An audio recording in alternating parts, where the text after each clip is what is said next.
Bonjour à tous et bienvenue sur boursicoté.com pour cette nouvelle analyse technique des principaux indices mondiaux avec un indice allemand qui n'a pas non plus réussi à imprimer un mouvement de rebond cette semaine suite à la forte baisse que nous avons connue la semaine dernière qui avait permis ici un gap malgré un test ici en résistance de la zone des 15 500 points. Cette zone s'est toujours imposée durant cette semaine puisque nous avons des cours qui ont évolué sous ces niveaux. Alors on est toujours ici entre ce niveau ici et celui des 14 840 points. Le DAX donc reste dans une dynamique baissière malgré des indicateurs qui nous montrent ici un possible rebond technique. Mais on voit que ce n'est pas gagné. La semaine prochaine, une rupture éventuelle de cette zone majeure des 14 840 points pourrait bien provoquer une accélération baissière de l'indice allemand. Sur l'Eurostoxx 50, c'est un petit peu la même configuration puisque nous avons gapé ici la zone majeure des 4250 points. On a retrouvé cette semaine la zone des 4033 points comme zone de support qui a bien joué son rôle ici, qui a imprimé un petit rebond technique qui n'a pas permis malheureusement d'inverser la tendance. Là aussi, donc nous restons dans une pression baissière ici sur l'indice des plus grosses valeurs européennes malgré une configuration de rebond technique que nous avons sur les histogrammes du MACD. Nous avions tracé ici ce petit pointillé qui matérialisait la dynamique haussière en cours. Ce que l'on peut constater, c'est que le plus bas de la semaine est très proche ici de cette zone de support légèrement oblique. Donc nous sommes toujours dans cette tendance d'un point de vue moyen terme. Malgré tout, la semaine prochaine, une rupture ici de la zone des 4033 points pourrait bien mettre fin à cette tendance.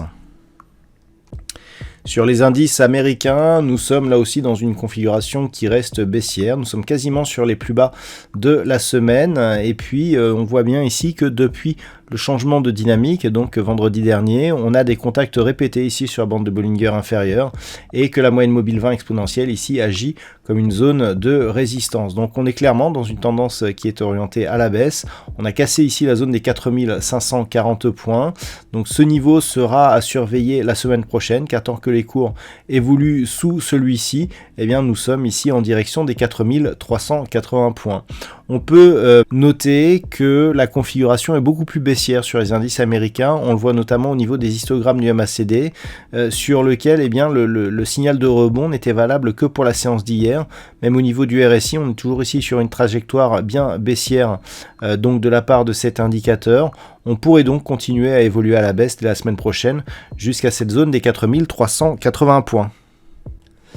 Et puis sur le Nasdaq, je vous avais indiqué la semaine dernière que l'on résistait plutôt mieux sur l'indice des valeurs techno américaines, puisque malgré la phase de consolidation, on restait ici au-dessus de cette zone des 15 690 points, qui était précédemment résistance, et que tant que l'on était au-dessus de cette zone, on préservait une dynamique moyen terme haussière relativement dynamique. Alors c'est en train de changer puisque si on observe un petit peu le graphe actuel, on peut voir que la séance du jour est en train de casser justement cette zone, donc il faudra surveiller cette configuration la semaine prochaine.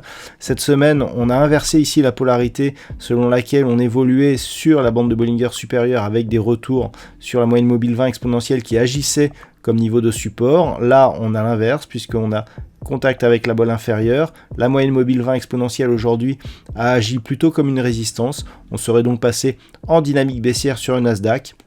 Si on ouvre la semaine prochaine sous la zone des 15 690 points, le prochain objectif moyen terme sera ici cette zone des 14 450 points.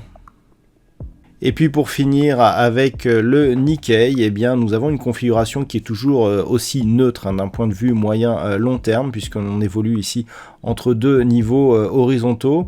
Par contre, on se rapproche de la limite basse de cette zone de range que l'on situe approximativement à 27 385 points. On a amplifié ici une dynamique baissière cette semaine donc sur l'indice japonais.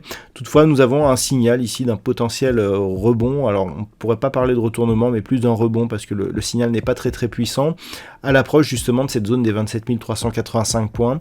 Donc ce sera le niveau à surveiller la semaine prochaine sur l'indice japonais. Si on parvient à revenir ici sur la moyenne mobile 20 exponentielle, on sera toujours dans une dynamique baissière, mais dans une phase de rebond technique.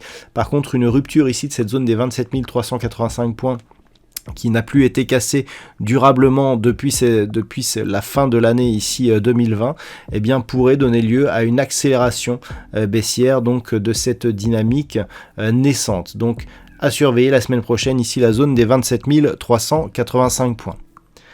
Voilà donc ce que l'on peut dire sur l'ensemble de ces principaux indices mondiaux. Je vous souhaite une bonne soirée, un bon week-end et on se retrouve dès la semaine prochaine pour d'autres analyses techniques, toujours sur le site boursicoté.com.